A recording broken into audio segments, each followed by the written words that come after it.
Fala pessoal, tudo bom? Sejam bem-vindos a mais um episódio do Trivos Podcast. Eu sou o Dedé e é um prazer imenso estar com vocês aqui novamente, né?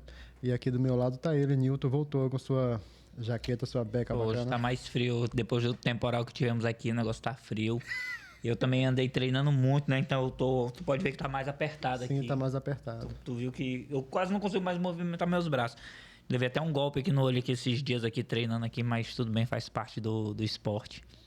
Né? Estamos aqui para bater um papo aqui com o nosso queridíssimo John Santos, o cara das lentes. Tava aqui falando aqui pra gente aqui tudo de lente já aqui, de câmera e tudo, quando tem uma porrada de conhecimento aqui. Eu não consigo me conter, bicho. É muita coisa, né? Também é paixão, né? É sempre essa questão de querer ensinar aos outros e um caminho pra qualidade, assim. Eu tenho toques hoje, né? Tem até uma amiga minha psiquiatra que ela falou, bora lá se tratar comigo e tal, porque eu tenho uns toques muito fortes pra querer sempre a melhor qualidade, né? Isso aí já vem de um bom tempo. Aí a fotografia entrou tudo, aí vai ficando paranoico. Aí entra na do Portela, capricho? Capricho, isso. Né? A gente precisa disso, né? Desse capricho de se entregar no que a gente tá fazendo, pra gente entregar algo de bom, né? E de boa qualidade também. Uhum. E, assim, as experiências que eu fui tendo me fizeram ainda ficar mais caprichoso, que eu fico com raiva, que eu falo, eu lembro muito de um filme do Steve Jobs, que ele fala, por que as pessoas fazem porcaria? O Steve falava no filme dele, por que as pessoas fazem mal feito, né? Ele tava ouvindo um Walkman, aí eu acho que o CD arranha, aí a música fica ruim, aí isso não presta, ele pega e joga no lixo. Aí ele vai e inventa o iPod. O iPod. Né? Então, por quê? Por que as pessoas, em vez de... O caminho para a perfeição, ele é muito perto do caminho do fracasso. Porque dá o mesmo trabalho. Você vai gastar quase a mesma energia para você chegar quase lá e para você chegar lá. Entendeu? Então, chega logo lá e faz bem feito. Senão, você vai ficar patinando, entendeu? Você vai gastar 20% a mais de energia e vai fazer bem feito? Ou vai ficar nos 80% e vai ser medíocre, né? Vai ficar igual todo mundo. Aí eu Mediano, né? prefiro correr atrás e fazer bem feito. É porque as pessoas têm aquela mania de querer fazer as coisas meia boca, né? E às vezes o meia boca sai com um preço bem mais elevado do que o com qualidade. Muito, porque você tem que refazer. Isso. Igual cliente meu, né? Já entrando aqui chega lá no estúdio, depois de já ter patinado com outros profissionais, não atinge o resultado que quer. Que eu falo que você tem que entender o que você precisa, o que você quer, para escolher o profissional que te atende dentro daquilo que você quer. Quando o cliente já chega lá, eu faço, às vezes, uma conta rápida com ele. Falei, se tivesse vindo comigo, aí você acha que meu ensaio é um pouco mais caro do que o do outro, mas eu ia te economizar nisso, e no resultado. E no resultado antecipado, o teu lucro ia ser maior. Aí quando ele entende isso, aí, é verdade. Por quê? Porque se eu burlar os problemas e der resultado logo, o que eu vou ter? Lucro. E lucro, eu vou poder custear uma coisa mais cara, né? E aí eu vou melhorando. Aí quando o cliente entende isso, aí já era. E John, a gente tem muito disso aqui no nosso mercado, né? Dessa procura, digamos assim, meio que informal. A gente vai atrás primeiro de um informal pra gente... ajudar a gente numa deficiência que a gente tem. E a gente sofreu muito disso aqui no início do podcast, até porque ninguém tinha podcast aqui assim, e não tinha tantas referências, a gente também não tinha muito network para saber de quem entendia de câmera, de iluminação, de acústica. Então a gente foi aprendendo meio na paulada, né? E é ruim, porque é o que tu falou, né? É aquele custo que você vai agregando, que no final, se tu tivesse pagado para alguém que tem um conhecimento, né, que a gente paga pelo conhecimento, na verdade. A gente não paga pelo serviço, é pelo conhecimento que a pessoa adquiriu. E a gente já teria chegado nesse resultado aqui, que tá bem próximo do que a gente quer, né? E sem... Eu falo que é patinar, né? Você fica patinando. É igual eu, por exemplo, no começo da fotografia. Comprei um monte de coisa que hoje eu não uso mais. Eu tive que descobrir sozinho que eu não precisava. E para isso tinha que gastar. Não tinha ninguém para pedir emprestado. Não tinha ninguém, porque eu comecei tem 13 anos. Se eu contar do tempo do Pebinha, tem 15. Né? Que eu comecei lá no Pebinha de Açúcar. E aí eu tive que comprar coisas para eu testar, para saber se eu queria, se eu gostava e se era o meu estilo. Se eu tivesse acesso a outras informações, não precisava. Hoje você tem curso, workshop, tem mestres, tem tutores, a internet está aí vendendo curso online, virado o inferno da pedra, né? Então você pode entrar num curso desse, se você quiser até curso de crie seu podcast, tem um curso lá, vai procurar no Hotmart que tem. Você compra lá R$ 79,90, R$ 109,90, R$ 490, R$ 1.090, tem algum. Aí você compra, você aprende. Isso te encurta um caminho, mas geralmente a gente é teimoso, fala, não, eu vou pagar para esse cara não, eu vou aprender por conta. Aí você começa a gastar um dinheiro que você não precisava, né? No começo com a fotografia eu fui muito disso. Hoje já tem gente querendo fazer podcast aqui em Paropebas e me procurando. Eu já dei aí umas dicas para umas 4 pessoas diferentes, o pessoal pergunta e tal. Aí eu falo, o que você quer? Você quer ter resultado no áudio? Você quer ter resultado no vídeo? Você quer investir em iluminação? Você quer investir em quê? Né? E para quê? Porque se você não tem... Se tem recurso, vamos. Tem bala na agulha, meu irmão. Quer gastar com isso aqui? Você gasta 100, gasta 200, gasta 300 mil, tranquilo. Entra. Mas dá para fazer um podcast com, sei lá, 10 mil reais? Dá. Ou eu tenho um curso de um cara na internet aí que ele ensina a fazer... Com 3, 4 celulares, tudo pelo celular. É o curso de Escobar, né? Não sei se é isso. Escobar, eu acho que é. Ele ensina a fazer tudo pelo celular lá isso. e você tem suas lives ao vivo, seus negócios, iluminar e fazer bonitinho e tal. Então, dá. Né? Mas e aí? Na prática, vai te dar mais trabalho, às vezes. Hoje eu não tenho tempo. Por exemplo, quando eu... Entrando nesse lance do podcast, né? Quando eu comecei o meu, que eu fiz gravado, era horrível. Por quê? Porque gravado me dava muito mais trabalho. Porque eu tinha que tirar um dia da semana para editar. E aí, assistir 2 horas de conversa para editar todinha é horrível, entendeu? Aí eu falava, não, velho, não dá. Ainda mais que tu participou dela, né? Sim, aí você fica se ouvindo, é pior ainda, né? Se ouvir é horrível. E aí eu falei, cara, não dá. Eu prefiro fazer logo ao vivo e já fica lá. E eu sei que não é a mesma qualidade, que é gravado, a qualidade é mais top. E eu tenho esse negócio de querer a mais qualidade possível. Falei, não, mas vou comprar a mesa e vou fazer logo ao vivo. E comecei a fazer ao vivo. Pronto, eu executo meu podcast, acabou. Já está executado, está online, está lá. No outro dia eu troco a capinha e pronto. Fica bonitinho. Já que tu entrou nesse assunto, né? Eu ia puxar... Deixar para depois, não, né? Não é deixar para depois, não. Ia puxar, era dos projetos, né? Que tu vem trazendo aí agora aí. Eu admito que depois da campanha... que você participou para candidato para vereador, eu senti que tu sumiu um pouquinho da fotografia. Pode ter sido uma impressão minha, né? Dos teus canais, do Instagram, no caso, né? Deu uma diminuída. E de um tempo para cá, eu acho que já do final do ano para cá, eu comecei a te ver mais, né? Tu voltou a aparecer mais no meu feed de Instagram, com mais trabalhos e tudo. Apareceu também aqui com o podcast. John Talks. Então, esses novos projetos aí que você vem... novos assim, né? Porque quando a gente vai executar uma coisa, ela já tá na nossa cabeça martelando há muito tempo. Até que a gente consegue executar, né? Eu digo assim, nós, porque... É assim, né? A nossa vida. A gente não pensa e já executa. Não tem como tu pensar uma coisa e sair executando, porque a gente vai mastigando. Isso, a gente vai melhorando ela, melhorando. E como é que foi? Como é que está sendo, né? Esses novos projetos aí que tu... Cara, deixa eu introduzir uma história aqui. Eu já contei essa história mais ou menos pro Adamo lá, pros meninos, mas eu vou contar de outra forma, né? O Canadá foi um projeto na minha vida que surgiu em 2017, quando eu fui pra Inglaterra. Fui fazer um casamento lá na Inglaterra com o Ramingli na época. Inclusive, o Ramingli saiu hoje. Tá voltando pra Europa, vai passar mais um mês lá e tal, filmando e fotografando eventos e clientes e tal. Fui pra lá, cheguei... vislumbrado, primeiro mundo, isso aqui é top e tal. Aí já botei na minha cabeça, eu vou morar numa cidade de primeiro mundo, porque eu quero minha fotografia top. E para ter uma fotografia top, eu preciso de um lugar bonito, eu preciso de clientes bons, eu preciso de tudo melhorado. Foquei em ir para o Canadá. Foquei tudo, passei aí quase uns 7, 8 meses convencendo minha mulher, convenci a mulher, comecei a planejar, guardar grana, pá. Fui para o Canadá em 2019.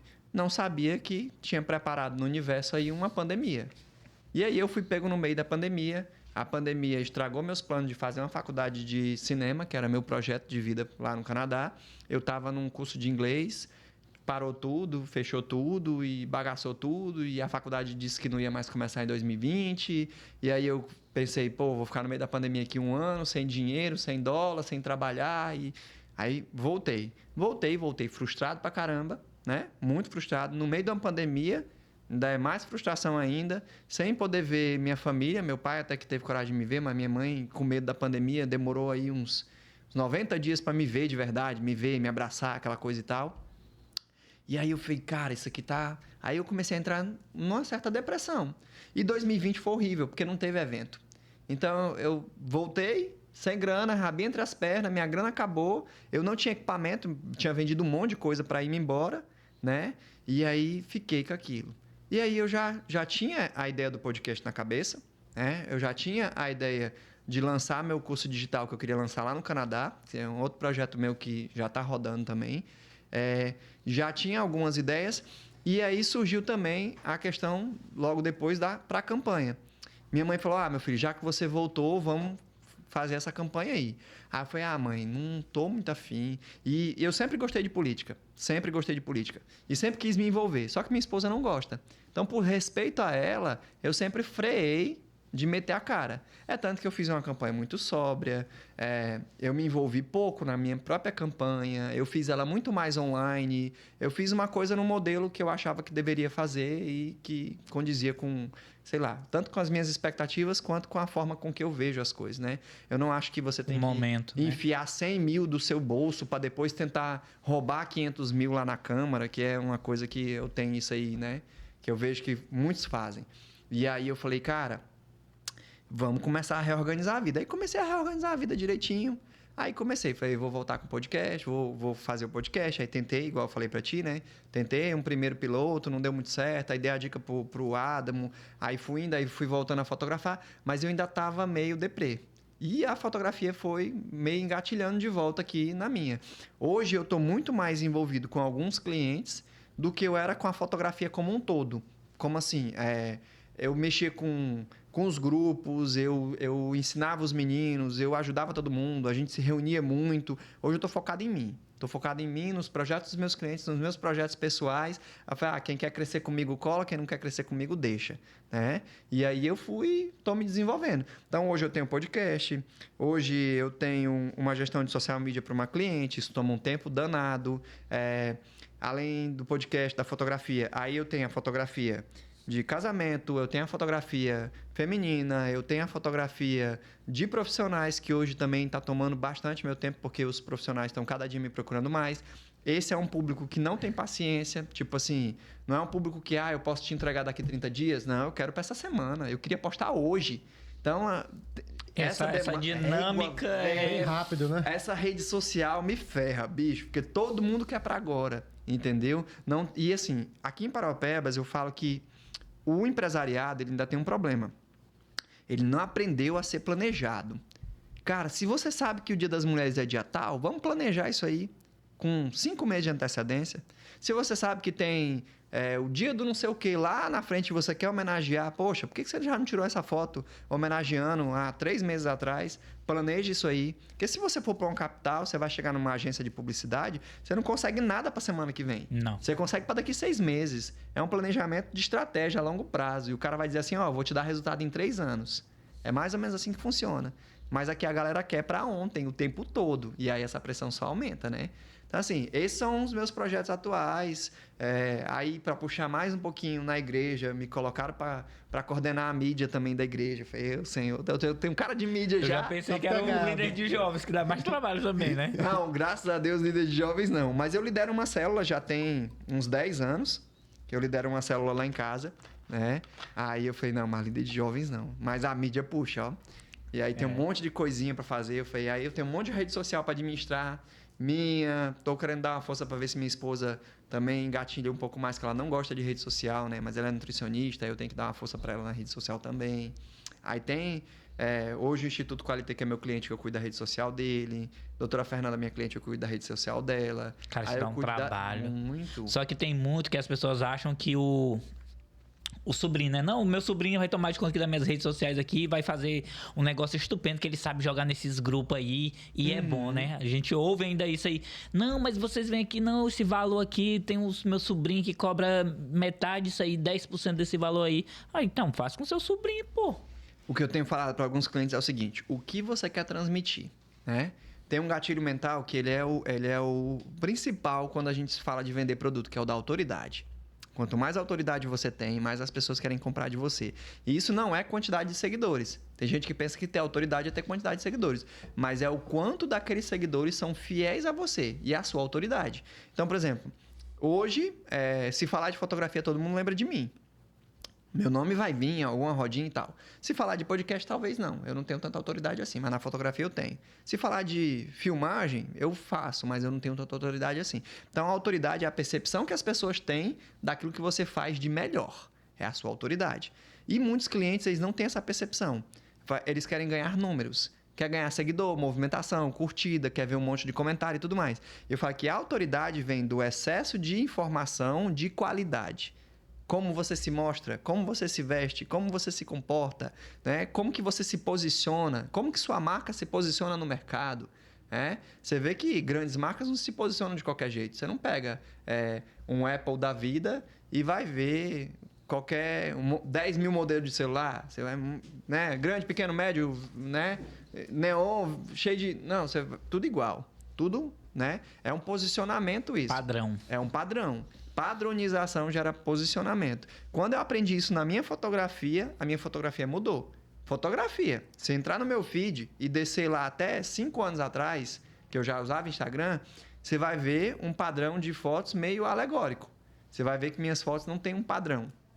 Um olhar... São pessoas diferentes, situações diferentes, mas todo mundo hoje que vê minha foto sabe, essa foto é do John. Automaticamente. Ele olha, pá, entende. Porque tem um padrão. Na cor... no estilo, no recurso. Eu fotografo sempre na mesma abertura, sempre na mesma técnica, sempre mantenho o mesmo padrão. Se eu for usar no estúdio minha iluminação, sempre no mesmo padrão.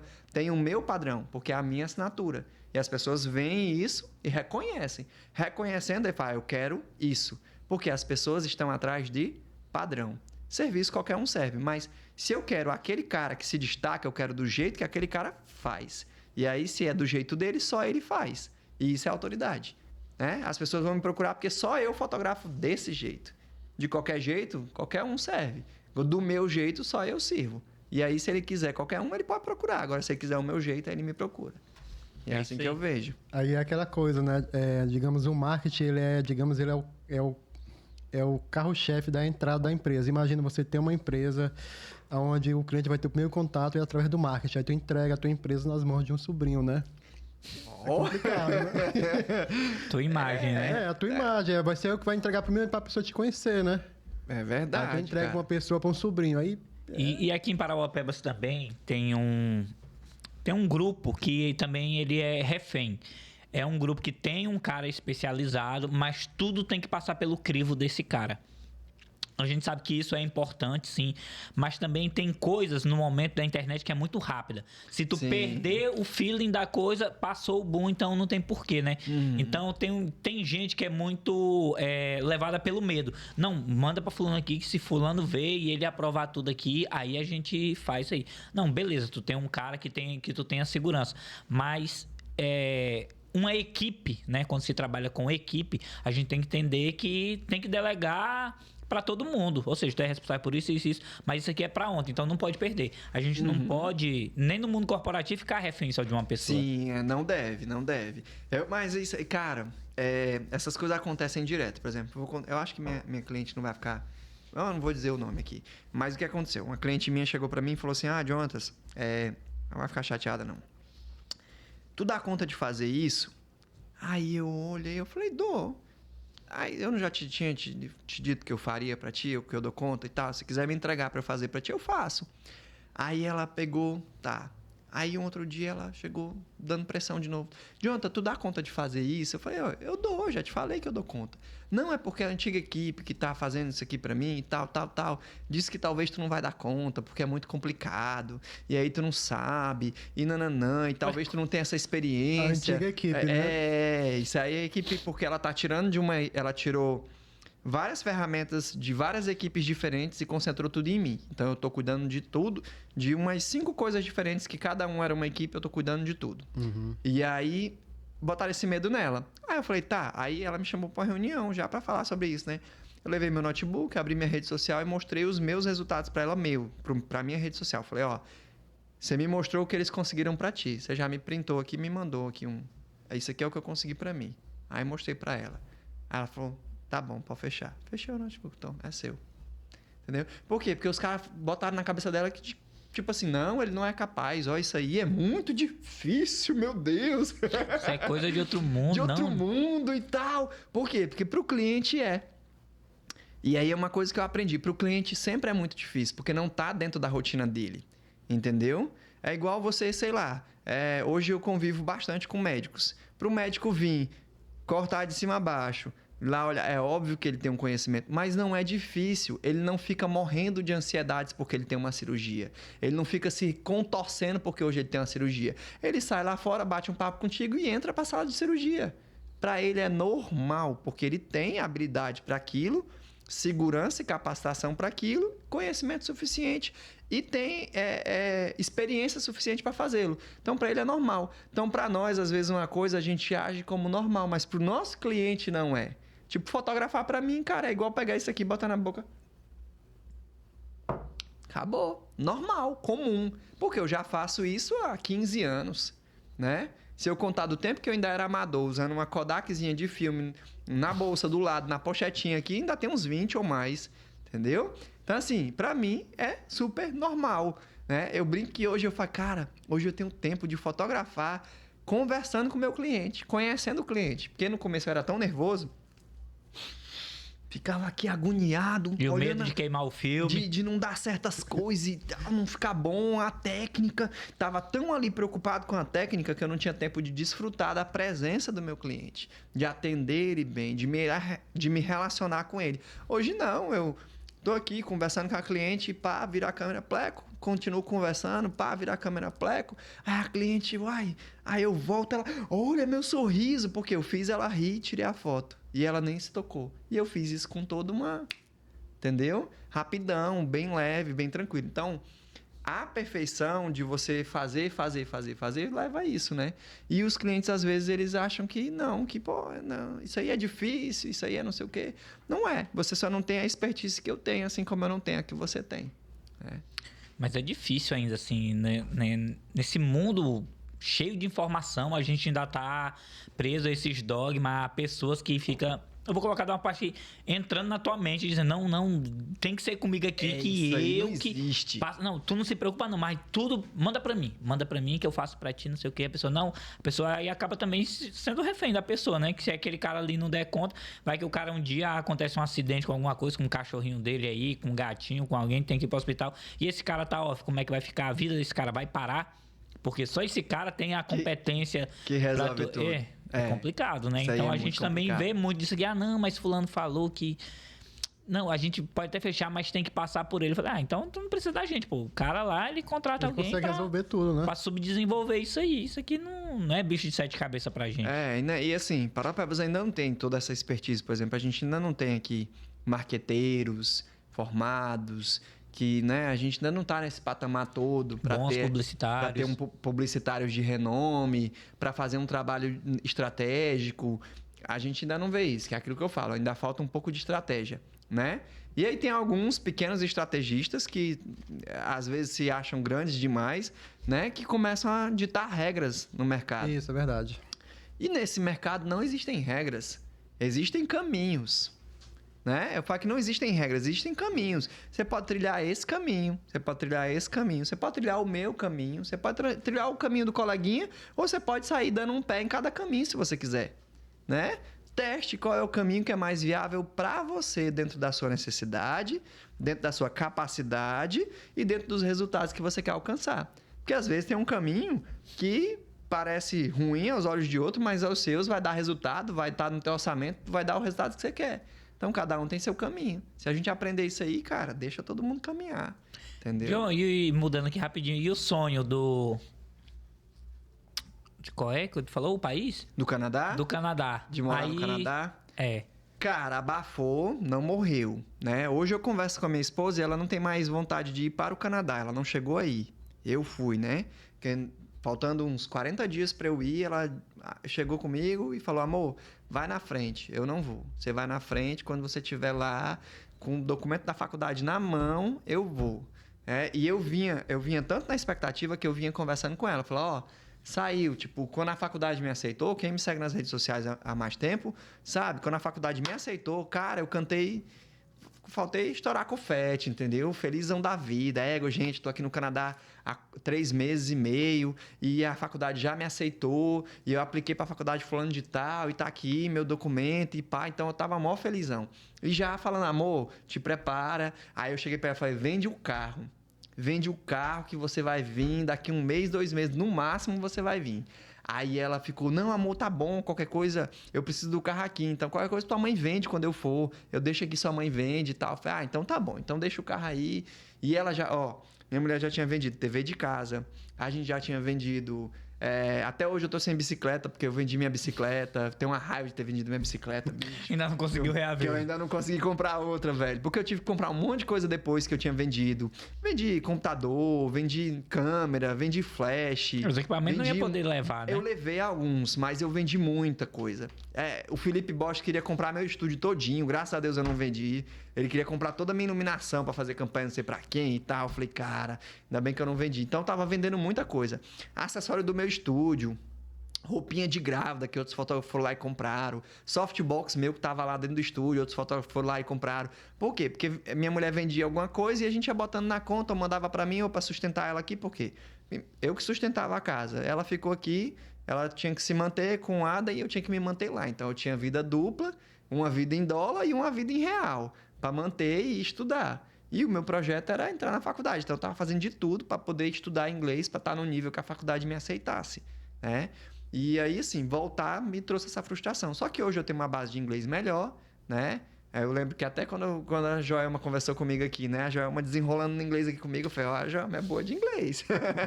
Então eu tenho uma base de inglês melhor. Quando eu voltar para lá, eu já quero fazer um teste de proficiência de inglês direto, para eu não ter que entrar de novo numa escola e fazer o processo do jeito que eu estava fazendo. Como eu cheguei até a ser aceito, eu cheguei a ser aceito pela faculdade, eu cheguei a receber um visto de permanência de 1 ano e 8 meses, são 20 meses de permanência, que é o período da faculdade ali que eles te dão já, porque eles te dão um período para depois você aplicar para estender, né? Sim. Aí eu fui aceito, eu cheguei a receber um visto de trabalho. O visto de trabalho eu fiquei triste, porque esse visto e o visto de trabalho só chegou, eu só fiquei sabendo dele, chegou 40 dias depois que eu tava no PEBA. Aí eu falei, velho, se tivesse na minha mão antes, eu não tinha saído de lá. Porque aí eu ia falar, eu vou caçar emprego na pandemia.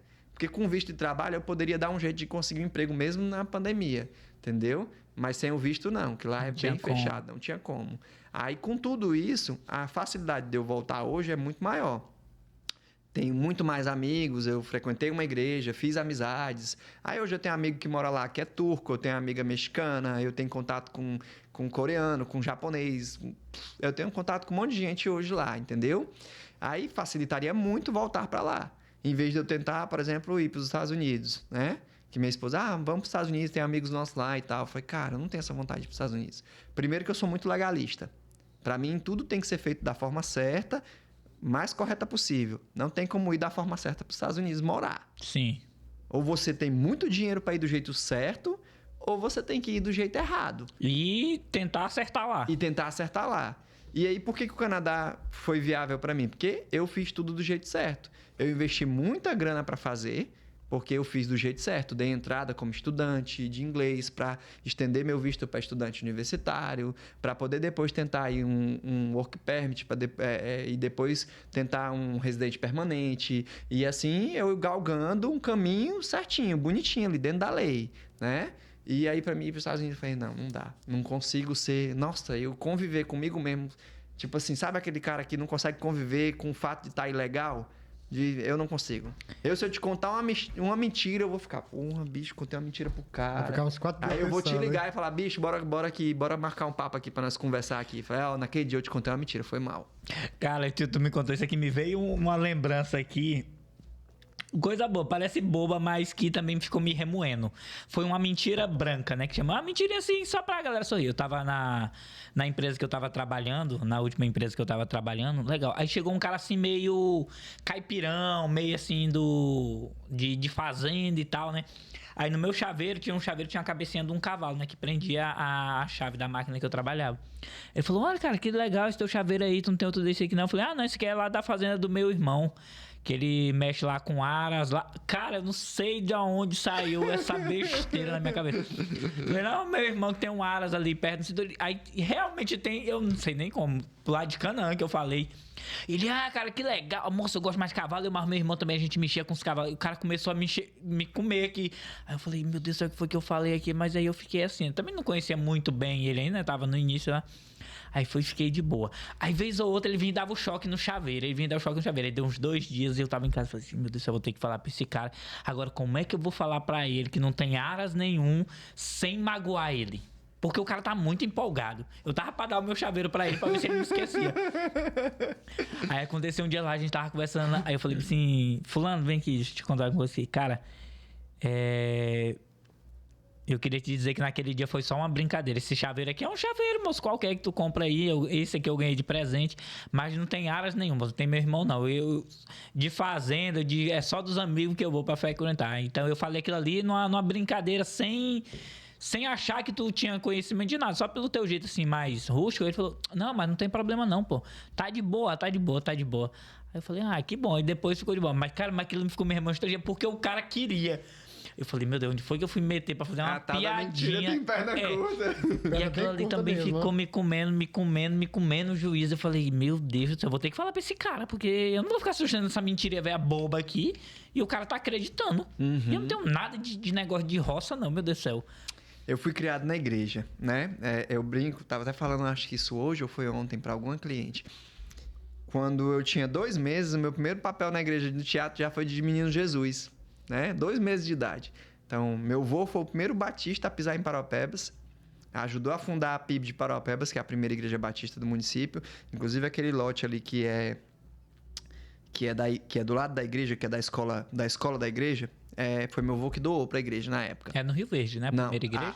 A segunda é no Rio Verde. A PIB é na Cidade Nova. Aquela que fica ali na 10 com a... Próximo meu sim, é verdade. Verdade. Ali assim, de boa. Aí, próximo Euclides ali é o Betel, que também é quase tão antigo quanto. Entendeu? Betel, meu avô chegou aqui, eu acho que em 83, 84, por aí assim, né? Aí, fui criado na igreja. Então, a minha criação toda na igreja, aí meu pai, meu amigo, mentira, tem perna curta, não pode mentir, que é do mal, que é do inimigo, é do diabo, não pode, botou aquilo na minha cabeça e eu cresci com isso na cabeça. Então, pra mim, se eu for forçado a mentir, eu falei, não dou conta. Já teve situações de pessoas próximas de mim, alguma situação assim, Jonathan, a gente falhou nisso com o cliente, vamos inventar uma história. Eu falei, não, inventar uma história pra quê? Eu vou assumir o meu erro pro cliente. Não, isso não se faz. Eu falei, eu faço. O medo de perder o cliente, né? E eu prefiro perder, né, do que mentir. Ou eu prefiro que ele entenda que eu reconheço os meus erros e que ele queira ficar comigo mesmo assim.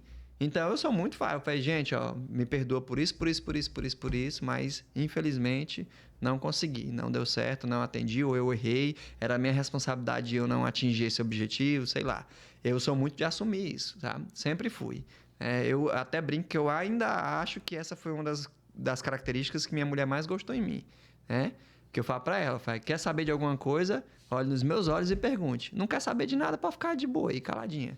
Mas se quiser saber de qualquer coisa... contaram uma história pra mim, quer saber se é verdade? Olhe pra mim e pergunte, que pra você eu não minto.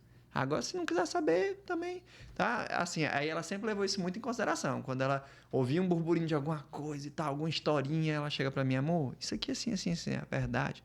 Falei, desse jeito aí, não. É assim. Então tá bom. Pronto. Tem também as dialéticas, né? Que vão sendo mudadas pra dar com certeza. Um fatozinho que acontece uma coisa aqui, vamos botar um toquezinho aqui pra dar uma... Ei, só mudando aqui... Todo mundo tempera, né? Dando uma pitadinha aqui. É engraçado não, eu acho que é único essa questão das igrejas batistas, né? Porque tem a primeira igreja batista, a segunda igreja batista, mas por que essas denominações de primeira e segunda igreja batista? É a ordem das fundações mesmo. A primeira é a primeira que chega na cidade. A segunda é o segundo trabalho que é aberto. A terceira é o terceiro trabalho que é aberto e assim por diante. Entendeu? É na ordem dos que os trabalhos são abertos mesmo. Então, elas pertencem todas ao mesmo grupo, né? Eu não sei como é que está funcionando hoje, porque eu não sou mais da Igreja Batista, né? Mas elas pertencem todas à mesma... Eu esqueci a palavra. Denominação. É a mesma denominação, é a denominação batista, mas eles têm uns grupos regionais, dos batistas do sul do Pará, Isso, dos eu achei que batistas era do norte, cada um era de um nananã e grupo. tal. Mas não, todo mundo pertence ao mesmo grupo. Entendeu? Tá, gente, tipo, essa aqui é a primeira denominação, que segue isso. Tem pastor que passa 3 anos na PIB, depois ele vai pra segunda, que é, né? Que é a CIB, e aí depois vai pra terceira e vai mudando e tal. Que as igrejas mais tradicionais, elas trocam muito de pastor, né? Qualquer probleminha, alguma coisa, sei lá, o pastor recebe uma oferta melhor para ir para outra igreja, aí eles trocam muito de pastor. Agora, o meu ministério hoje, que é o Grão de Mostarda, onde eu tô, tem 21 anos, é 21 anos com o mesmo pastor. O Grão de Mostarda, eu lembro que uma época dele, ele ficava ali próximo... No Rio Verde ali. No Rio Verde. Agora, Tiradentes, né? isso, na frente, era um monte de condomínio. Aí depois abriu uma pizzaria lá. Mas justamente. Ainda é lá? Não. Hoje a gente fica na Dom Pedro I. Dom Pedro I, número 4. Bem ali, descendo no São Sebastião. Aí lá na curvinha. Hoje, inclusive, depois que foi feita a orla lá atrás, tem um asfalto novo lá por trás. Cara, ficou bacana aquela orla então, né? Aí agora, por exemplo, dá para estacionar tanto na frente da igreja quanto nos fundos, né? Mas antes a gente até teve problema de inundar lá, de entrar água até a altura da parede, assim, umas épocas que dava aquelas inundação louca no PEB e tal. Então hoje a gente tá lá. Aí hoje é prédio próprio. Aquele prédio anterior que tu chegaste a ver lá, ele é do Odilon, eu acho, até hoje, né? Não sei se o Odilon já vendeu ali. Mas foi um restaurante, foi uma pizzaria, foi um monte de coisa, né? Eu sou da época que o Grão era ali, né? Eu frequentei ali um tempo ali, quando eu era adolescente, né? A gente fica procurando, né? Se achar alguma coisa, uma que eu gostei muito, que eu passei bastante tempo, foi aqui na Cristo Vive. Mas eu fui lá na Batista também, na segunda igreja batista, no caso, que era ali no Rio Verde. No Rio Verde. Era mais próximo, no caso. Na Grão de Mostarda, porque... Lá que eu vi, lá era célula. Célula, justo. Eu tenho célula até hoje. Eu acho que lá foi dos primeiros, assim, que eu tive envolvimento com célula. Aí depois fui convidado também pra do Véu. Só que a do Véu não me atraiu muito, não, a doutrina deles, Quadrangular não. também, A doutrina é... Quadrangular, não. Nunca fui frequentador da Quadrangular, não. A gente foi lá, moço. Não, a gente foi lá, mas era com outros propósitos, né? Cara, e foi incrível. O cara estavam lá numa época de exorcismo. Olha onde a gente tá entrando aqui. De exorcizando lá o povo lá. Moça, esse povo aí tava eu e ele junto aqui. O povo passava esse pano pela nossa cabeça. E aí voltava e rodava e voltava. E os caras paravam com esse pano em cima da nossa cabeça. Aí eu falei assim, meu Deus do céu, se eu dar um espirro aqui, esse povo cai de murro. Esse povo cai de murro. Que era pra liberar os espíritos que tinha nas pessoas lá. Meu Deus, libera com o nome de Jesus, não é com pano, não. Eu falei, cara, é incrível. Ei, John, aproveitando aqui essa questão de fundações aí, né? Conta pra gente como é que foi a fundação do Pebinha de Açúcar aqui. Tu participou, não foi? Participei, né? Assim, hoje eu sou bem sarado com relação a isso aí, mas foi até um motivo de rixa entre eu e Bariloche uma época. Porque funcionou mais ou menos assim. Eu conheci o Bariloche, eu acho que meados aí de 2004, 2006, por aí assim. E a gente foi desenvolvendo um relacionamento ali, uma amizade. O Bariloche tinha um projeto do Pebinha de Açúcar já na cabeça dele, né? Já era um projeto. O Bariloche era jornalista, trabalhava pro jornal da irmã Iraides ali, que a irmã Iraides tinha um jornal... Esqueci o nome do jornal dela, que era ali na JK, que ela imprimia o jornal dela. E aí o Bariloche começou com o Pebinha de Açúcar, o projeto do Pebinha de Açúcar ali na cabeça dele em 2008. O Bariloche me conheceu, né? Já tinha um relacionamento. Ele até estudou no Janela para o Mundo, também estudei, mas a turma dele era diferente, né? Nós temos idades diferentes. E aí um dia o Bariloche me convidou o Douglas, falou, cara, vamos começar o projeto do Pebinha de Açúcar, não sei o que e tal, vamos botar em prática, nananã. E eu já era programador, né? Me formei em 2006? Acho que foi. Me formei em 2006, 2008 eu já era programador. Aí o Bariloche precisava das minhas duas maiores expertises. Eu já tinha uma câmera, uma D40, né? E já era programador. Então ele precisava de mim para as duas coisas, para ajudar nessa parte da criação do site, que ele já tinha uma plataforma que ele tinha comprado de um cara, mas ele precisava de mim para isso e precisava de mim para fotografia. E aí eu andava muito com o Douglas na época, o Douglas O'Neill, não sei se vocês conhecem, que o Douglas também fotografa hoje de novo. Eu conheci o Douglas, mas foi através dos jogos online. O Jeff viciadinho, né? Ele gosta. O Douglas também, eu fui sócio do Douglas naquela lan house lá na Animax, que o seu Macedo, não sei se ainda administra até hoje, mas tinha um tempo ela estava funcionando ainda. Aí Beleza. O Bariloche sentou. Eu, o Bariloche e o Douglas. Os três numa mesa lá do Chico Mendes, lá da Praça Mahatma Gandhi, mesinha de plástico lá. Chamamos o William Bayer para virar nossa testemunha. O William Bayer, que também é jornalista, publicitário, hoje não mora mais em Paropebas. Que ele é sobrinho do Juca. E aí o William fala, beleza, você é testemunha. Aí a ideia é sua, então 40% do site é seu, 30% do site é meu, 30% do site é do Douglas. E a gente começou a desenrolar o Pebinha. E aí a gente desenrolou o Pebinha o ano de 2008 todinho. Só que o ano... Aí, qual que é o detalhe? O ano de 2008 foi o ano que eu tinha terminado o meu relacionamento com a minha esposa, que eu tava meio pá virada e que eu tinha me afastado da igreja. Então caiu como uma luva a gente começar o projeto do Pebinha ali. Por quê? Era festa, bagunça. Naquela época, Paropebas tinha bagunça. Bagunça ao extremo. Piseiro todo final de semana, piseiro de todo jeito. Aí a gente ia pros piseiros, pra bagunça, não sei o quê. E eu ainda, que eu já tava pá virada mesmo, aí eu peguei e comprei um carro. E eu não tinha carro. Aí eu comprei um Celta. Aí pronto, meu amigo. Nós metíamos os três dentro do carro e nós ia pra... Aí tinha a Zion, tinha um piseiro lá depois do... A Rocinha? Acho que era a Rocinha. Aí tinha... Aí o povo ficava ali no posto também, no Teixaca. Aí tinha um Bregão, tinha... Aí nós ia pra esses piseiros tudo. Moço, aí... E eu fotografando. Aí nós ia pra esse bando de piseiro tudo. Aí só eu tinha a câmera, os meninos ficavam, o Bariloche fazendo as matérias, os textos e tal, e tal, e tal. E fotografamos. E foi assim o ano de 2008 inteiro. Quando foi final do ano, aí eu falei, bicho, não dou conta dessa vida aqui não. Minha vida tava dupla, aconteceu um monte de merda. Tipo, bati meu carro. Aí chegava em casa de madrugada, chegava em casa às 5 da manhã, 8 horas eu tinha que estar no trabalho. Aí eu falei, minha vida não dá certo com isso aqui mais não. Aí eu saí de férias com a minha família. Quando eu voltei, eu falei, eu vou voltar pra igreja. Vou largar essa vida de mão. Vai me ajeitar? Vai me ajeitar. Aí eu voltei. Aí quando eu falei pro Bariloche que eu ia parar, que eu não ia mais fazer, ele se zangou. Entendeu? Ele se estressou. E aí, numa situação lá, ele sempre foi muito, né, altivozinho e tal. Ele, me dá essa câmera aí, deixa eu tirar umas fotos aqui. Tu só não quer me dar essa câmera. Ele puxou minha câmera e a câmera bateu no tanque de uma moto. Bicho. Aí no que ela bateu no tanque da moto que ele tava, eu peguei a câmera e achei normal, tal. Fui usar a câmera no outro dia numa festa, o flash não prestava. Aí o flash não prestava, eu fui indagar ele, que ele tinha quebrado a câmera e tal. E falou, eu mando arrumar. Aí ele mandou para um cara que queimou a placa lógica da minha câmera. Meu um eletricista Deus aqui em Paropebas. Eletricista, foi? Foi. Aí lascou. Aí eu mandei essa câmera para arrumar. Aí essa câmera virou uma história. Em 2009... mandar uma câmera, voltar, ir para São Paulo, tudo demorava. Deus.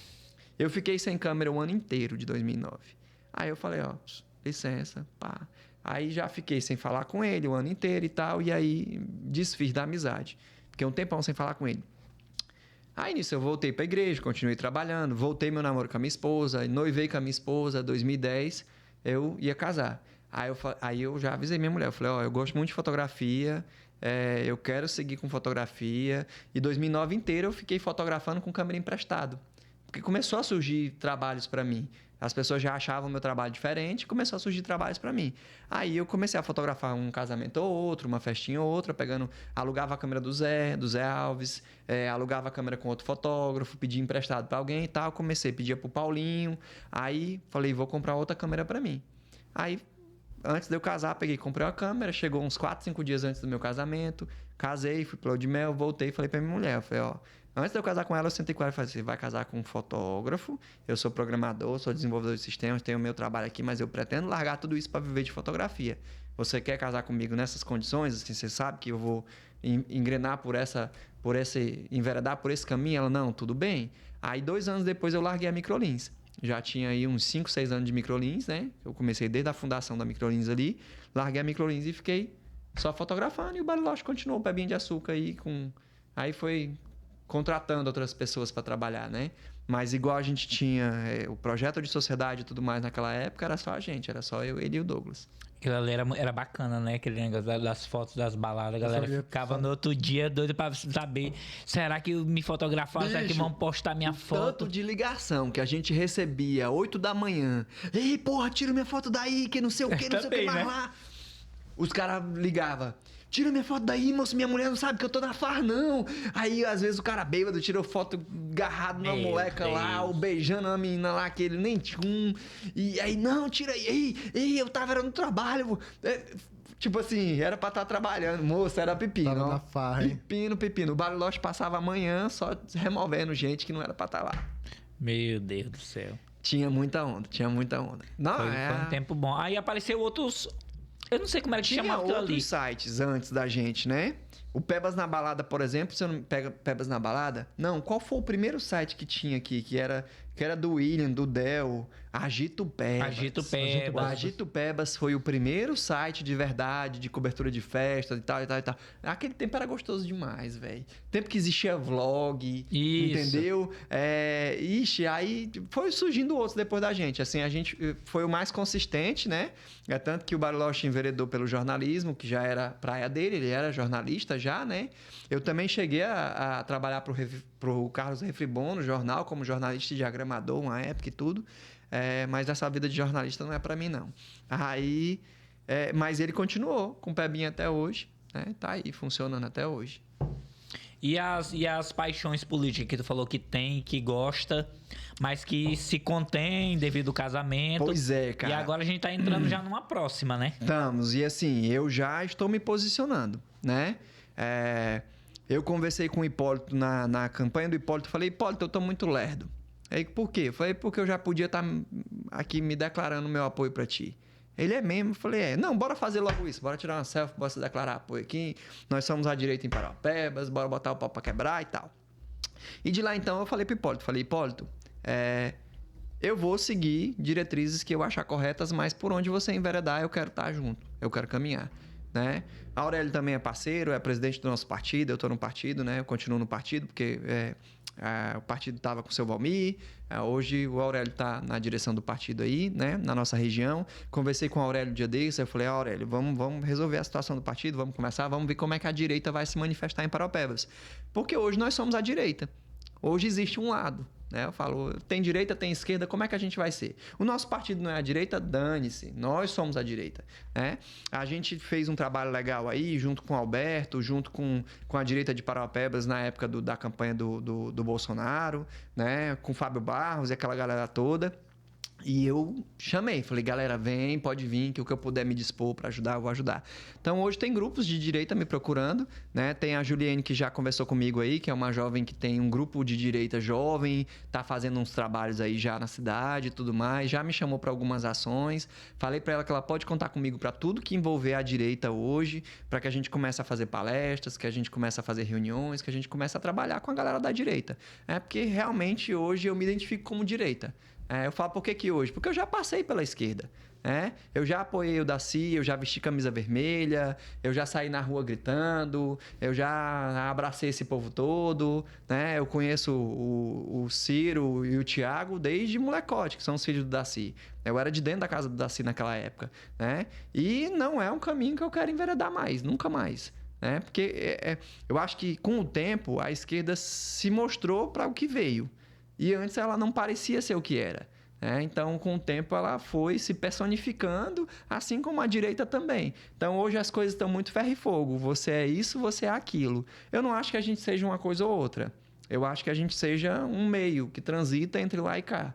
Que muitas vezes eu quero algo que a esquerda tem, ou a esquerda quer algo que a direita tem. Isso é normal, que isso é do ser humano. Mas, enquanto política, as pessoas escolhem um lado, né? Então, eu resolvi escolher o meu e vou enveredar por ele. E assim, tô aberto a uma campanha. Não sei se vai surgir realmente uma segunda campanha aí, mas tô aberto, né?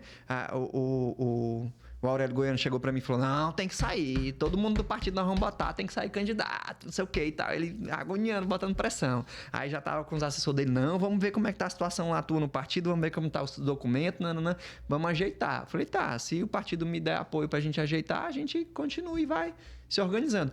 Porque, cara, é puxado. É muito puxado. Eu me doei com coisas do meu próprio bolso. Eu tive que investir do meu bolso. Minha mãe teve que investir do dela e me ajudar. Porque foi uma coisa que minha mãe, quando eu cheguei do Canadá, ela quis muito. Eu quero que você saia candidato. Eu falei, então tá bom. Eu não estou preparado ainda, né? Eu queria estar mais pronto, mas você quer, então eu vou. E aí eu fui. Porque a gente tinha todo um projeto. Minha mãe foi gestora no período do seu Valmir. Minha mãe saiu candidata, né, na primeira campanha do seu Valmir. Então, a gente tinha todo um projeto voltado para a minha mãe. Como hoje ela não tem mais essa perspectiva pessoal, ela não quer mais... Aí eu falei, já que a senhora não quer mais, eu sempre quis, você sabe disso. E aí ela, não, então vamos. Até pra eu estar no seio político, né? O cara pega muito, né? Então vai vivendo aquilo ali, e gosta, né? E vai pegando gosto. É bom quando a gente pega o gosto pela política e também como tu falou, né? Tu transitou já foi lá da esquerda e agora tá pra direita. É bom a gente tá também dos dois lados pra gente também poder saber que tem coisas boas e tem coisas ruins. Claro, em Só todos que os a lados. gente vai ter que fazer essa escolha. Não, agora eu prefiro esse caminho aqui. Aqui tem mais coisas que eu quero do que aqui. E é bom, é importante a gente também ouvir os outros, né? Não achar que a gente tem o conhecimento todo, que só a gente é o certo. Não. Não, senão você vira o Thanos. Eu falo que é porque, assim, as ideias, elas transitam a sua vida inteira. A esquerda pode virar outra coisa lá no futuro, né? Mas é um modelo que não dá certo. É um modelo que hoje eu tenho certeza que não dá certo. Por exemplo, se você for para Vamos ver o modelo canadense, por exemplo. O modelo canadense é de uma democracia, mas ela mais parece um reinado, porque eles têm um primeiro-ministro, né? A imagem da rainha lá é como se eles ainda fossem a Inglaterra, pertencente ao Reino Unido, uma coisa assim meio estranha, não sei definir bem. Eles têm um primeiro-ministro e eles são um capitalismo socialista. Eles não são um capitalismo liberal, eles são um capitalismo socialista. Então, tem lá suas veias. Por exemplo, é um país que eu sinto esse equilíbrio de alguns pontos. Tem muita visão de esquerda dentro do país, mas ele é capitalista. Entendeu? Então, é isso. A gente sempre vai transitar nos dois meios. Porque é isso, política é equilíbrio. Político é equilibrar. O político ele tem que equilibrar a necessidade de um grupo com a necessidade de outro. É para isso que eu sou político, né? Não é para Eu falo que o problema de Paraupebas é que políticos legislam para grupos. Eu não posso legislar para grupo, eu legislo para uma cidade inteira. Eu legislo para um povo, para os munícipes. Se eu for legislar, é para um povo todo. É para todo o município de Paraupebas. Não é para o grupo A, para o grupo B, para satisfazer um grupinho, o ego de poucos e a preço de muitos. É para todo mundo. E na legislatura, para todos, eu tenho que ouvir ambos os lados. E entender ali dentro daquele processo o que é bom para todo mundo. Não pode ser bom para um grupo só. Né? Senão, cara, eu falo que louco é o munícipe, né? O eleitorado que fica pensando, vai ser bom pro nosso grupo, vamos lá, vamos ajudar o cara e pá. Isso é loucura, é insanidade. Em todo país de primeiro mundo, esse envolvimento pessoal em política ele não existe. Ele é um envolvimento coletivo, é um projeto. Aí as pessoas se envolvem de forma pessoal, tem um preço por isso, depois elas cobram o preço e aí a gente fica com excesso de funcionário público contratado para poder atender a demanda de todo mundo que apoiou e deu tapinha nas costas na política, entendeu? Aí isso cria prejuízo nas contas públicas, porque os caras não pagam, porque não tem dinheiro para pagar salário, tem dinheiro para outras coisas, mas para o salário do trabalhador não tem. Você vê o município todo focado só nas mãos de obras que trabalham dentro da prefeitura, então se for demitir todo mundo, falta grana no município porque foi demitido um monte de gente. Tudo isso é problema, por quê? Porque é gerado na própria população. A grande mazela da sociedade não está no político, está no eleitor. O mais vagabundo, o mais mentiroso, o mais ladrão de todos é o eleitor. Eu falo isso com todas as palavras. Não é o político, porque o político ele só é uma representação do eleitorado.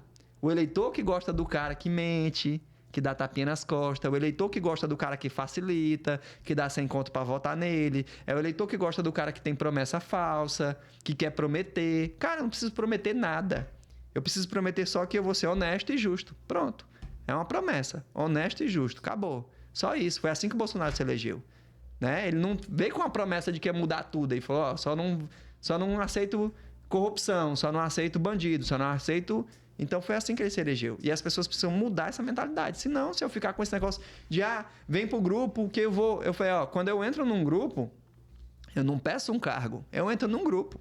E acabou, porque eu sei que aquilo ali é o que eu defendo de melhor para a sociedade que eu estou. E acabou. Se eu vou receber louros por isso? Não sei. Talvez nem seja pelo candidato que eu apoiei. E não tem problema nenhum nisso. Apoiei o cara não me ajudou, vou ficar triste agora. Pô, o cara não me ajudou, um traíra desse.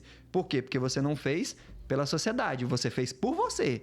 E aí, na hora que você faz por você e o cara não te ajuda, aí tu quer ferrar o cara, queimar o cara, xingar o cara, chamar o cara de bandido, chamar o cara de ladrão. Não, ladrão, bandido e corrupto é você.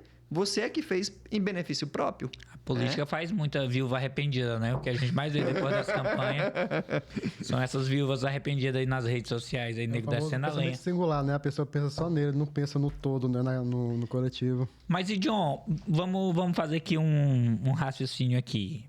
Rapidinho aqui.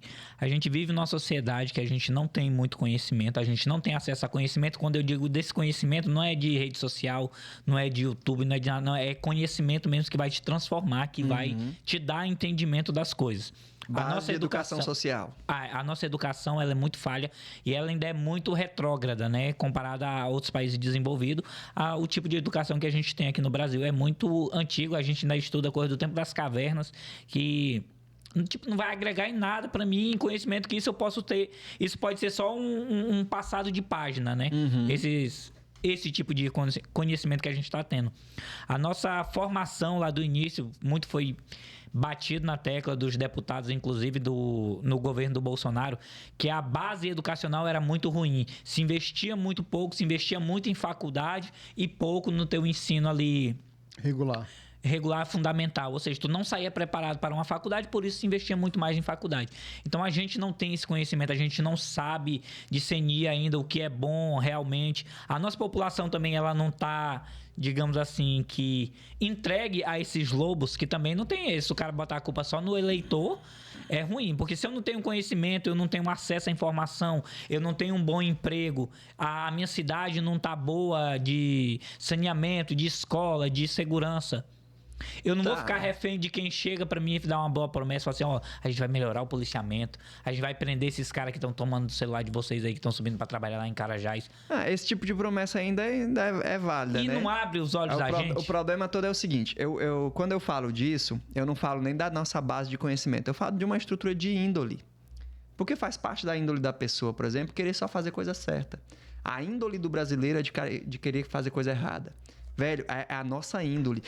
Eu tenho visto até cortes de podcast de outros caras falando assim, eu fui pro exterior e aí eu vi uma situação assim e tal. Aí eu vi um monte de gente me olhando, eu não entendi aquilo. Mas hoje eu entendo. É porque eu sou brasileiro e eu sou malandro mesmo. Por quê? Porque o brasileiro é malandro. O brasileiro ele é oportunistazinho, sim. O jeitinho brasileiro. O jeitinho brasileiro. Cara, por exemplo, o brasileiro... Você vai pro exterior, eu tenho... dados dos outros, meus eu não vou ter uma situação assim, mas cara, se você esquecer seu celular dentro de um metrô e o celular der a volta no metrô inteiro e voltar de novo, quando você for lá, ele tá lá na poltrona que você deixou, ninguém vai pegar. Aqui não, entendeu? E aqui isso não existe. Então não é só as nossas escolhas, elas não são baseadas só pela nossa educação enquanto educação civil, enquanto educação técnica, mas enquanto educação moral. A nossa moralidade ela é muito baixa. A gente tem nível de moralidade baixa. O brasileiro como um todo é assim, né? Então a gente é muito imoral no sentido de aproveitador, entendeu? O brasileiro é todo assim. Qualquer oportunidade, vê aquilo que a gente tá falando sobre profissionalismo e os caras querer se aproveitar um do outro e querer falar que o teu serviço não é bom, isso é imoral, cara. Pode não ser ilegal, mas é imoral. Então o brasileiro fala, mas não é ilegal. Então eu posso fazer. Não, aquilo que também não é moral não é legal. Não pode não ser ilegal, mas legal não é. Legal de se fazer e tudo mais. Então eu vejo que o brasileiro tem muito essa conduta da imoralidade. E a gente precisa melhorar isso. Eu preciso entender o que é fazer boas escolhas pelo que é correto. O que é correto? Eu receber uma cesta de alimento em troca de voto é correto? Talvez não seja ilegal. E mas talvez não seja ilegal. Eu não sei que é ilegal. Eu sou um cidadão que não teve educação, eu não sei que isso aqui é ilegal, eu não tô sabendo que é ilegal. Não tem problema, cara, você tem uma índole, isso é imoral, você tá se vendendo, entendeu? Então existe um princípio de moralidade que ele tá básico no ser humano ali, e é esse que é o nosso problema, a gente diz que a gente não sabe das coisas pra gente poder esconder a nossa moralidade que é fraca.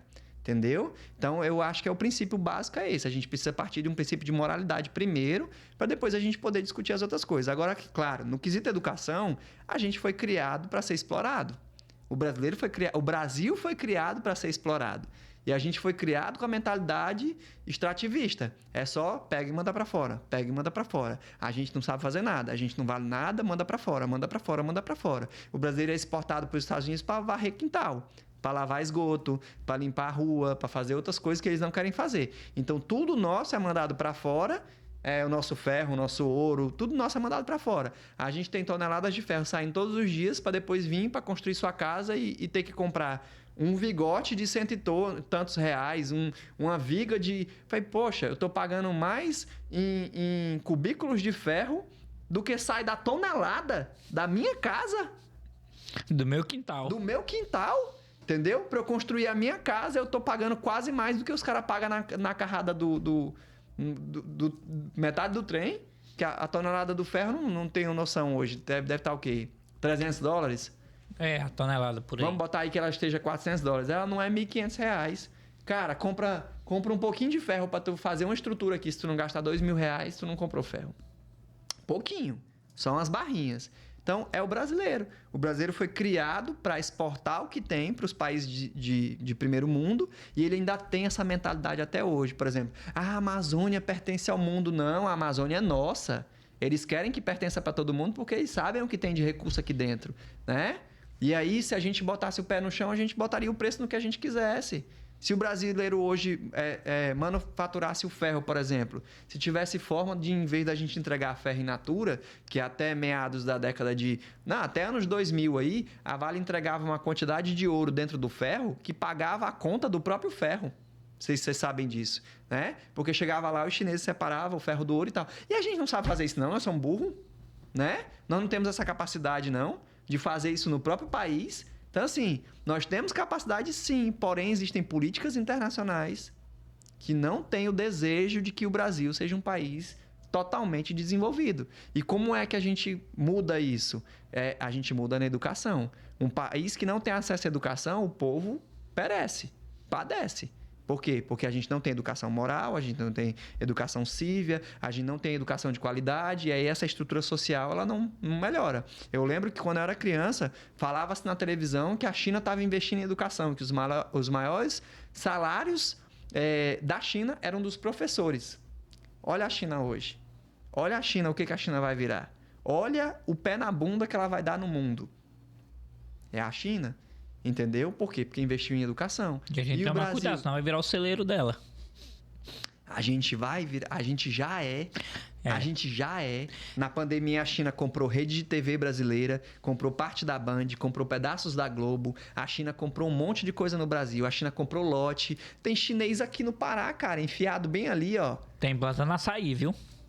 Plantando açaí. E comprando terra que tem minério. Te digo mais. Durante o período da pandemia, a gente teve acesso a alguns números que saíam nos jornais de que alguns países tá proibido vender para países estrangeiros, e no caso a China, uma quantidade, só pode vender uma quantidade X de espaço de terra, porque o pessoal tá comprando, porque lá não tem como eles fazerem fazenda, não tem como eles plantar nada, então é tipo assim... Os ricos chineses estão investindo em outros países. Isso. O governo bota aquelas grandes multinacionais para entrar nos outros países, comprar em lote, montar suas empresas e pegar o grosso e levar para lá e beneficiar o resto. Então a gente às vezes acha que é muita teoria da conspiração, né? Mas tem muito de estratégia aí, não é teoria da conspiração. Não é. Cara, o mundo globalizado, ele sempre funcionou como um todo e os políticos do mundo, eles se conhecem. Eles se conversam. A gente é que acha que não. Então, os caras têm, sim, uma teoria da conspiração ali, né? Não é teoria da conspiração. Eles têm uma forma, uma diretriz de funcionamento para o mundo. E por quê? Os caras querem que o mundo seja globalizado. Eles querem que, em alguns anos, a gente tenha um líder mundial. Eles querem isso. E vai acontecer, né? É tanto político quanto bíblico. Então, vai acontecer. A gente vai chegar nesse ponto da gente ter um líder mundial, né? E isso está se desenhando muito rápido. Se aí se desenharem algumas paz ali em Israel e Palestina, algumas coisas que estão se desenhando no cenário internacional, a gente vai ter um líder mundial logo logo. O líder da ONU já é praticamente, né, já quer se pronunciar como um líder mundial. Eu tive aí uma experiência do que tu tá falando lá no Canadá. Cheguei e comecei a observar e tal, um amigo meu falando, os chineses estão dominando o Canadá. Aconteceu, Toronto, a outra cidade Vancouver.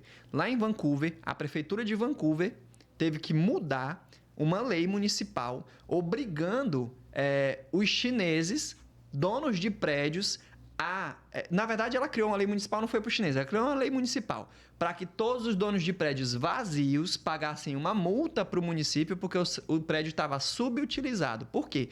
Os chineses compram prédios lá em Vancouver, compram em Toronto, compram no Canadá inteiro, mas foi Vancouver que fez essa lei. Porque eles querem investir fora do país deles, porque no país deles, comunista, pega o dinheiro deles todos e, né, eles não têm dinheiro. É comunismo lá. Aí eles investem fora. Olha como o comunismo não funciona. Aí eles investem fora. Investindo no Canadá, eles não alugam os prédios. Eles só compram e deixam lá. O que começou a fazer? Faltar prédio no mercado. Por quê? Porque os prédios eram comprados, mas não eram alugados. Os chineses eram dono de tudo, mas não alugavam para ninguém. Aí começou a faltar lugar para o povo morar. Aí os aluguéis começaram a disparar. Ficar 5, 6 vezes mais caros. Aí o que a prefeitura fez? Se o prédio não estiver sendo utilizado, ele vai pagar uma multa. Aí o chinês fala, não, multa não. Então vamos alugar, que eu vou ganhar com o prédio e vou ganhar com aluguel. E eles começaram a se organizar para alugar. E aí, hoje, Vancouver é mais barato morar em Vancouver do que nas cidades do interior próximas a Vancouver. Porque o aluguel em Vancouver está super barato. Porque aí agora a oferta está gigantesca, porque todos os chineses começaram a alugar os seus prédios. Porque era só investimento, eles só queriam deixar o prédio lá parado. Sem manutenção, e também foi essa especulação de mercado, né? Só que, por sorte... criaram uma especulação e aí quebram o mercado. Sim. E aí o que acontece? Chineses eles são muito filha da puta nesse sentido. Eles quebram o canadense, que não tem grana para se manter, porque o aluguel do canadense ali, né? O aluguel sobe pro canadense, o aluguel... O canadense que vive daquilo ali começa a não ter... Ele quebra os mercados do canadense, mas para ele tá tudo, ó... E eles criam comunidades fortes em todos os lugares que vão. Se você for em Brasília hoje, você vai sentir uma invasão dos chineses ali naquele que tem aqueles shopping a céu aberto ali de Brasília, de Goiânia. Se você for em São Paulo, você vai ver que a comunidade chinesa é gigantesca. Se você for no Rio de Janeiro, você vai ver uma comunidade chinesa gigantesca. Você está vendo hoje crescer uma comunidade chinesa em Parauapebas, né? Eles começam a crescer próximos. Se eles forem morar num bairro, eles vão morar tudo no mesmo bairro. Vão ficar tudo pertinho ali para crescer, para expandir aquilo ali, para ser uma mini China lá dentro. É assim no Chinatown, nos Estados Unidos, Sim. É assim no Chinatown, né, em vários lugares do mundo. Né? Eles são assim. E a gente não aprende com os caras, velho. Os caras são bons. Os caras são muito bons, entendeu? Então, voltando para aquela... É a nossa base. A gente precisa aprender que educação é a base do ser humano. E educação, cara, começa em casa. Às vezes a gente culpa o Estado, mas a gente também é muito omisso, né? Eu sou pai, e aí eu fico olhando, falei, bicho, todo mundo às vezes elogia meu filho, seu filho é super educado e tal. Eu falei, por quê? Porque eu trabalho em casa, meu escritório é em casa, então eu tenho tempo de ir lá e educar ele, de fazer uma tarefa com ele quando eu posso, de eu estar com o ouvido atento, ele brigar, falar com a mãe dele alta, ei menino, grita com tua mãe não. Por quê? Porque se eu não estivesse em casa, velho, ele gritava com a mãe dele ia tentar e não ia ser a mesma coisa, e ele não ia ter uma base. Então, as famílias hoje, elas não estão dando base mais para os seus filhos. Primeiro que o brasileiro faz filho sem estar nem casado. Não sei o quê. Meu irmão, base da sociedade é a família. Se você acha que tem outra base para a sociedade, não tem. Aí você tem família, pai e mãe, aí nasce o filho. Aí ele tem o pai e a mãe dele para ele se espelhar. Aí ele olha para o pai e o pai ele tem respeito e a mãe ele tem acolhimento. Se ele só tem o pai, ele não tem acolhimento. Se ele só tem a mãe, ele não tem respeito.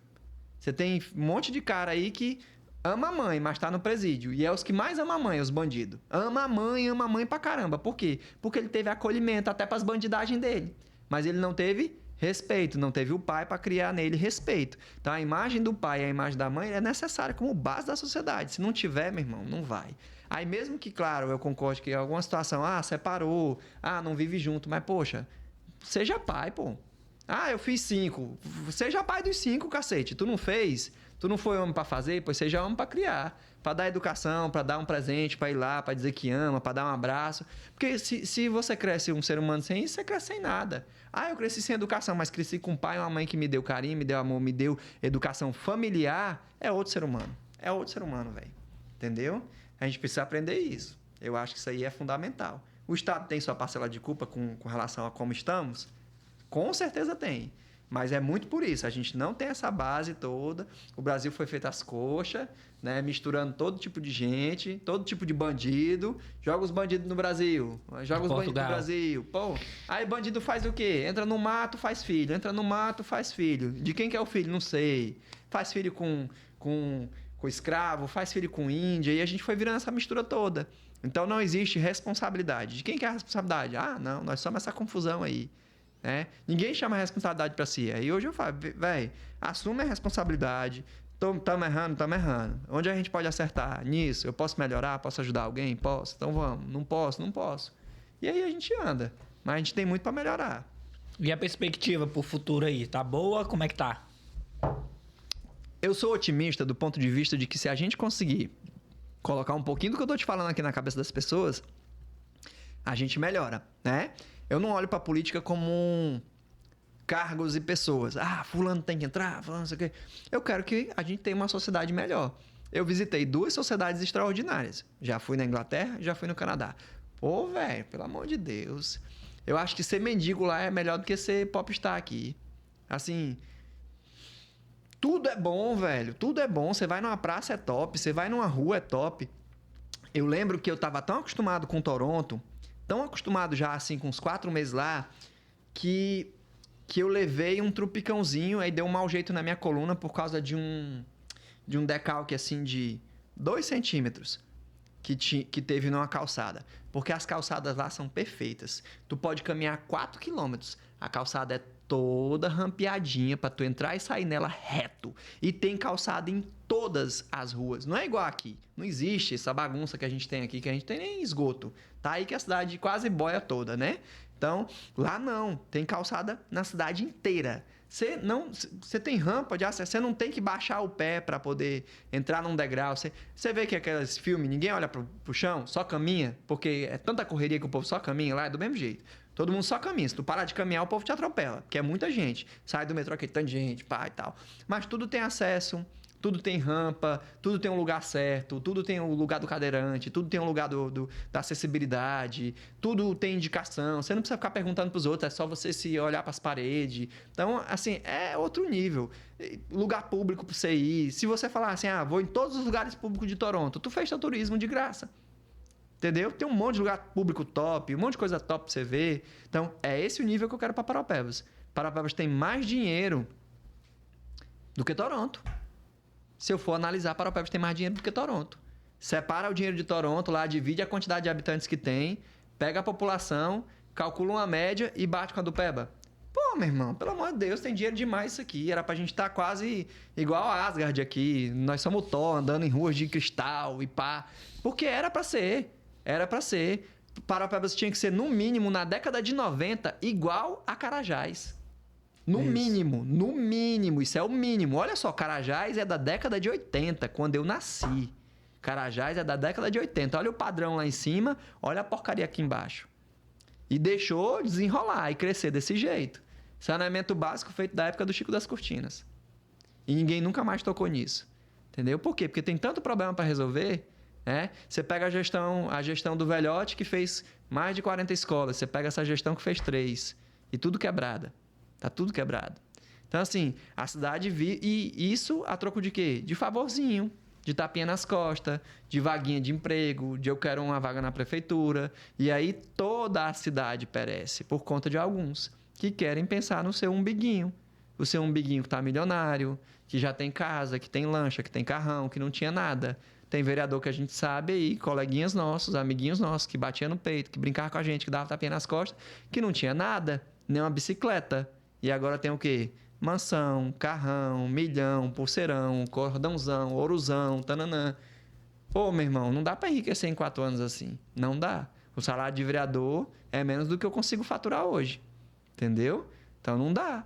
E aí você vir dizer que o cara conseguiu ficar rico e tal, foi tudo legal, legítimo. Moral, não foi. Não tem como, velho. O cara que, pra mim, primeiro, o eleitor tinha que se conscientizar simples assim. Quanto esse cara tá gastando na campanha? Declarado. Porque declarado é uma coisa, na pauta é outra. Mas você pode entrar no portalzinho da transparência, nos negocinhos, pá. Quanto que o cara gastou? O cara tá gastando 100 mil. Pô, velho, bota na caneta 100 mil declarado. Ele já gastou aí o triplo, que é 100 mil declarado. Ele vai tirar esses 100 mil como? Como que ele vai tirar esses 100 mil? No primeiro acordo ele quer 50. Quando derem os 50, ele faz o segundo acordo por 100. Depois ele quer 300, depois ele quer $500 mil. E aí vai fazendo os acordos e a cidade só... Entendeu? E é assim que funciona. E funciona desde sempre. No Brasil inteiro, não é só aqui. Que o problema não tá no sistema, tá no brasileiro, tá na forma com que a gente age, tá na nossa falta de moralidade, né? Tá no nosso tipo, vou para os Estados Unidos, ilegal, que lá eu vou me dar bem. Pô, você já tá indo legal, cara, você quer mesmo assim... Por que você não faz as coisas de forma certa para dar certo, para no mínimo ter consciência limpa e dizer, poxa, eu fui uma pessoa correta. Antigamente a gente tinha isso, hoje em dia não tem mais, né? O cara batia no peito, velhinho, pô, mas eu sempre fui correto, né? O brasileiro tem muito isso, sou pobre, mas sou honesto, né? Então, assim, eu não concordo de ser pobre e honesto, porque tem um monte de pobre que não é honesto. Eu acho que uma coisa tem nada a ver com a outra, mas a gente tinha esse negócio, né? Sou pobre, mas sou honesto. Tem que mudar isso aí, cara. A gente tem que começar a ser honesto porque é honesto, moralidade. Não porque é pobre, rico, porque depende, não depende. Às vezes o cara precisa, não, mas foi porque eu precisei. Tava passando mal, tava passando fome, não sei o que mais lá. Nem é, desculpa, mentira, né? A maioria das vezes é mentira. Então é isso, né? Obrigado, John. Cara, tu deu um... Se falar de política aqui, velho. O papo da política a gente tem que vir só na política. Porque sobe, uma coisa vai puxando a outra, vai puxando a outra e a gente vai se empolgando e vai falando. Eu fico meio doente, sabe? A verdade é essa. Mas a gente vai achar o remédio ainda. Que a gente é uma sociedade doente, cara. Se a gente não mudar, não vai pra frente. Se a gente não se importar com o outro, pô... Das outras vezes que eu vim aqui, né? Eu venho, eu olho, aí eu te pergunto uma coisa. Aí no que eu dou uma ajuda... Eu não me importo, os caras falam, você tá criando concorrentes? Não, tô criando parceiros, pô. O dia que eu precisar de alguém, alguém me estende a mão. Se todo mundo melhorar, todo mundo se dá bem. Só que no Brasil a gente acha que só eu tenho que me dar bem. Você vai para uma sociedade de primeiro mundo, você fala assim, poxa, tô bem, não preciso de mais nada. Todo mundo tá bem, botar meu filho na escola pública, ele tá bem, ele não precisa ir para uma escola de milhões, tá todo mundo bem. Todo mundo vive bem, pô, vamos curtir a vida agora, tá todo mundo bem. Agora, se eu quiser só eu tá bem, pô, aí é demais. Não tem stand de vaidade, eu não quero um jet ski, eu não quero uma casa gigantesca. Torar ali no lago, não? Não quero, entendeu?